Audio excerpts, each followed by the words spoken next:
Uh, yeah. How are you? I'm good. How are you? Excited to be talking to you. And nice to be speaking with you as well.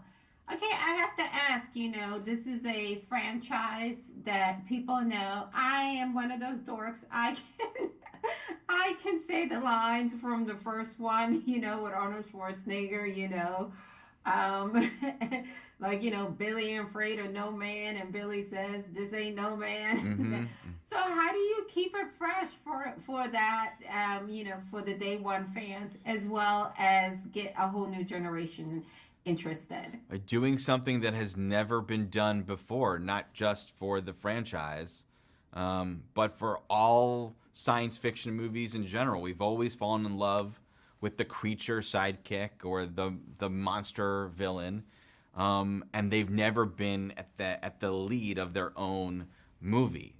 So that was the big idea, to build a ride we haven't all taken yet, and let the Predator still be absolutely brutal and ferocious, but make it so much more of a character and have a range of an emotional inner life, and put him through a gauntlet, much like Dutch went through in the very first movie.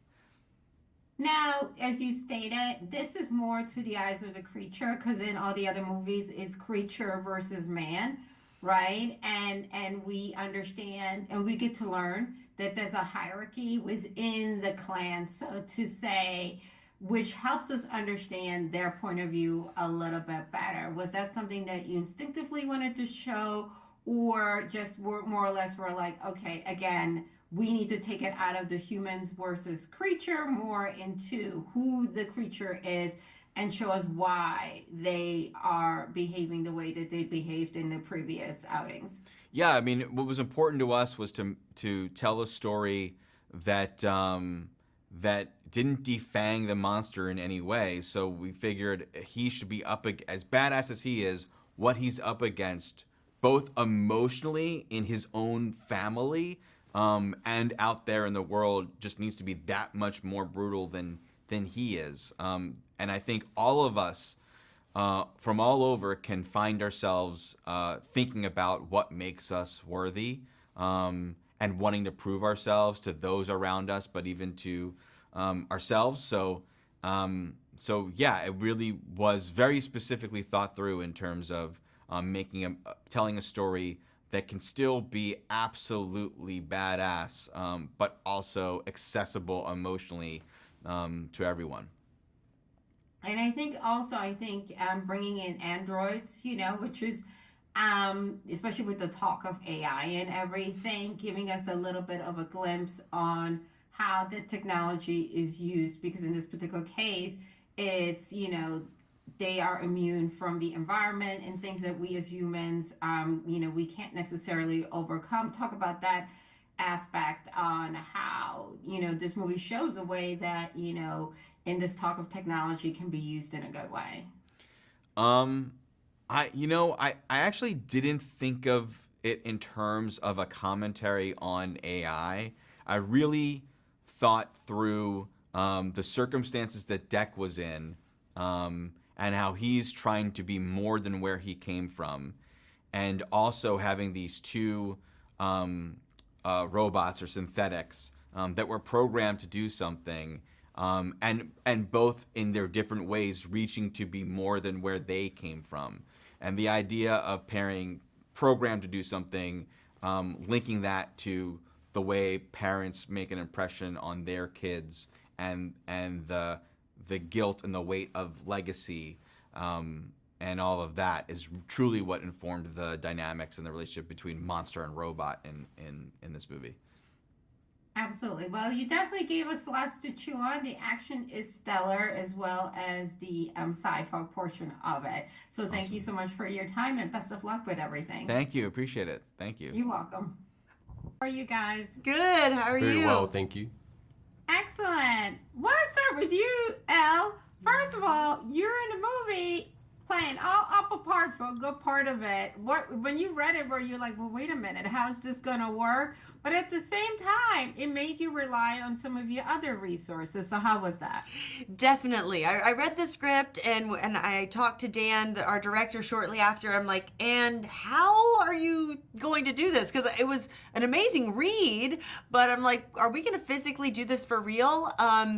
And yes, he was like, yes, we are. He had figured out all these ways, kind of movie tricks and movie magic. And of course, there's, special effects and things. But I think what I'm the most proud of is that we physically did it. I had blue stockings on most of the film, and we are back to back, bolted together, flying through the air on these wires in New Zealand, in the real locations, hooked up to trees and going through rivers and mountains. And I didn't think it was going to be possible. And it was like the ultimate challenge, but we really did. It's a proud feeling of triumph when we got it done.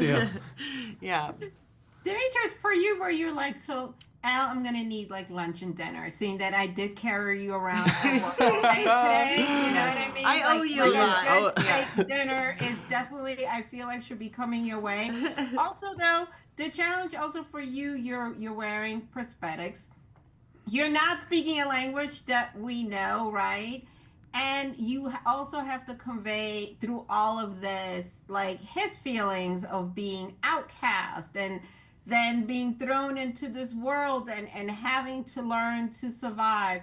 What kind of was your inspiration? Because again, this is the first time where we are getting to see things from the side of the predator, because normally it's man with that versus predator, and we're always on the side of man, even when man causes the problems. Yeah, you're right. It was a squiggly process, I'd say.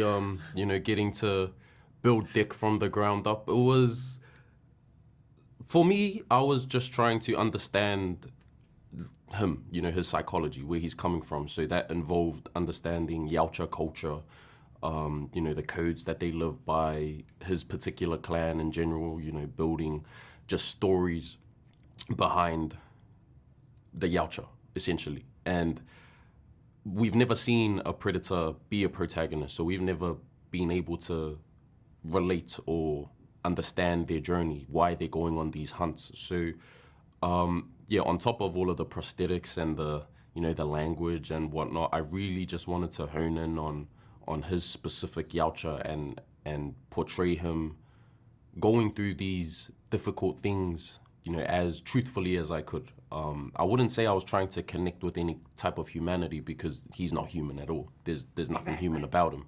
But I think these themes of him being an underdog, of him, having to rise to the challenge and prove himself, not only to his clan and his people, but, to himself, that he is resilient, that he can unlearn these things that are ingrained in him, that are holding him back. He needs to evolve. All of these things humans in general just love kind of to see, because we can relate to. We've all felt like an underdog at least once in our lives. We've all felt outcast, in some way, shape or form. So I think playing it as truthfully as I could, while also, adding in the little textures of him being Yautja, that animalistic and primal, instincts and behaviors shining through it, it creates a really interesting character that I think people, they already love the Predator, but I think will, introduce so many new fans, a whole younger generation to the franchise. And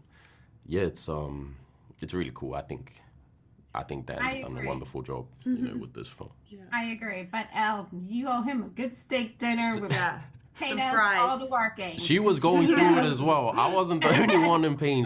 She was feeling it as well. So we owe each other food, I think. Absolutely. Thank you so much for your time, and best of luck with everything. Thank you. Bye. See ya. Bye-bye.